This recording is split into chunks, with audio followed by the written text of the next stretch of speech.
ouvir o dealer, como é que é isso aí? Vai ser uma moeda nova dos BRICS, ou eles vão ser uma cesta de moeda? Como é que é isso, dealer? Vou passar para o dealer, só um minutinho, só pedir o like aqui. Gente, vamos dar o like, vamos compartilhar. Eu preciso lembrar que a Rússia e a Arábia Saudita concordaram em mais um corte na produção de petróleo. Então o preço, não obstante, é a primeira vez que eu vejo isso, uma crise tremenda e o preço do petróleo subindo por causa dos cortes. Quer dizer, é um mundo louco esse que a gente está vivendo. Gente, o Boris chegou aqui, o dono da live aqui, o chinês com o nome de russo mais popular da net. O dealer tá contigo aí. No Oriente Médio, há um pouquinho antes aí, no Oriente Médio, me chama muita atenção o fato do Irã, né? O Irã se transformar numa potência média, né? Numa potência regional. Porque a multipolaridade, ela é composta por algumas grandes potências mundiais, né? Mas também por potências regionais, né? Nas quais o Brasil dá os primeiros passos para ser uma potência regional, né? Mas o Irã se consolida já como uma potência regional. O Irã faz estudos, experiências no enriquecimento do urânio muito interessantes. Você sabe que uma boa parte dos drones usados na guerra da Ucrânia são de fabricação iraniana, né? E tem uma tecnologia moderna, investem muito nessa área da ciência, né? E é um país muito rico, né? Então o Irã restabeleceu relações com a Arábia Saudita, que foi um fato notável, e fez acordo de longo prazo com a China de grandes investimentos, né? No projeto Cinturão Rota, né? Mas o Legione levanta essa questão da moeda, porque realmente a moeda dominante, né, o dólar, vem dos acordos de Bretton Woods, né? Logo depois da Segunda Guerra, né? Estabeleceu o Keynes tentou propor uma moeda diferente, né? Olha, vamos criar aqui uma moeda, vamos chamar de Bancor.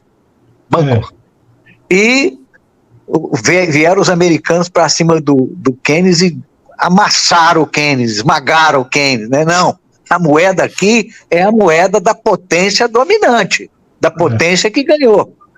Lógico que nós estamos falando da moeda ocidental, porque a Rússia e o mundo socialista de então tinham também as suas formas diferenciadas e que o dólar não mandava lá, né?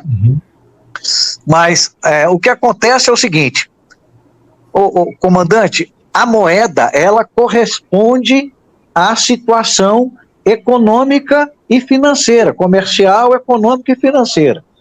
Se você tem uma grande potência comercial, se você tem um grande produtor industrial, se você tem um grande produtor de grãos, etc., e que esses países comercializam, se investem entre si, se articulam entre si, por quê? Porque esses países precisam de fazer os negócios com outra moeda, de um outro mundo, com outro sistema de compensação, que é esse sistema SWIFT chamado.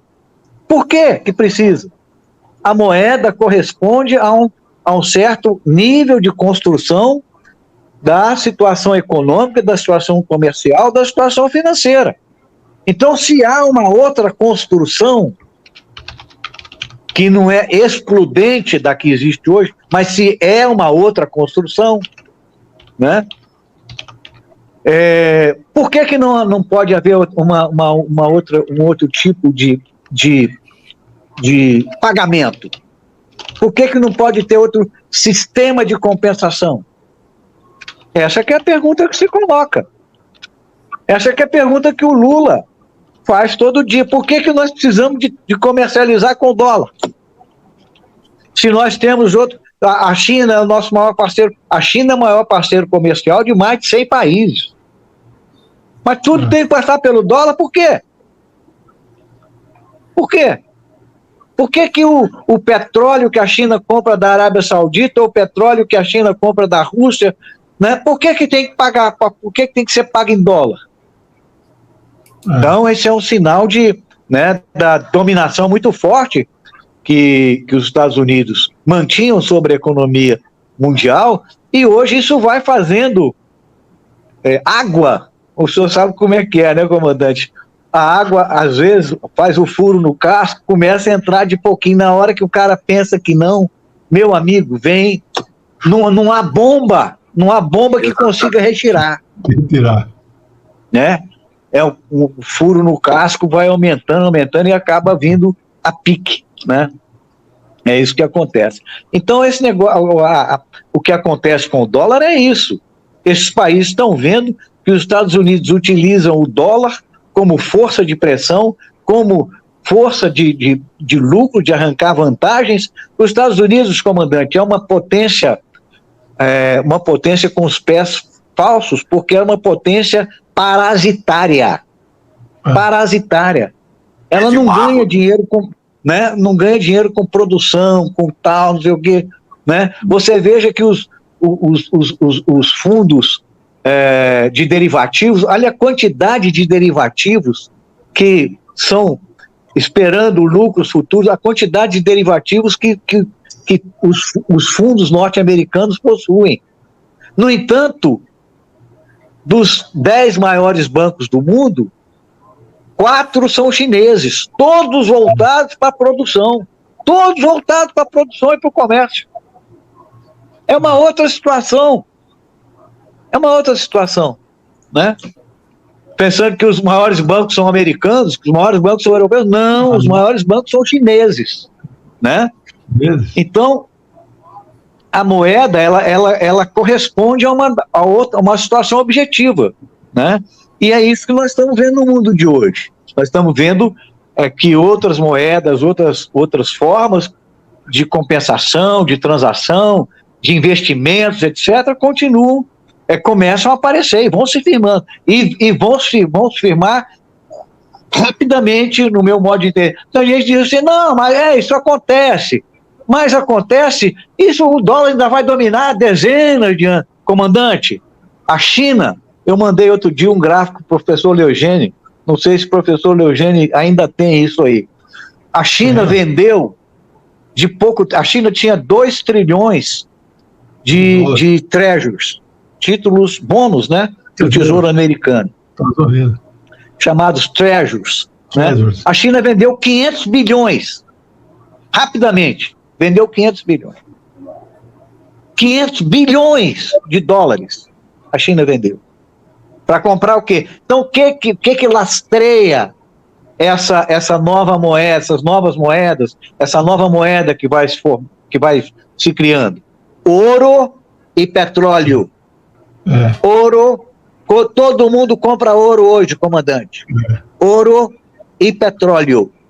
Essas duas commodities, esses 2 produtos, né? Isso é o que dá sustentação. E a economia americana se sustenta em quê? Em título da dívida. Emite, e a China comprava, o Brasil comprava, não sei quem comprava, todo mundo.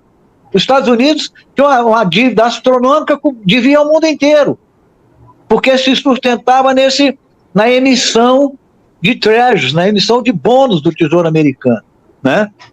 E isso está acabando. E há hoje uma corrida para o ouro e uma corrida para o petróleo. E aí a Arábia Saudita, os Emirados Árabes Unidos e outros países produtores de petróleo jogam um papel essencial.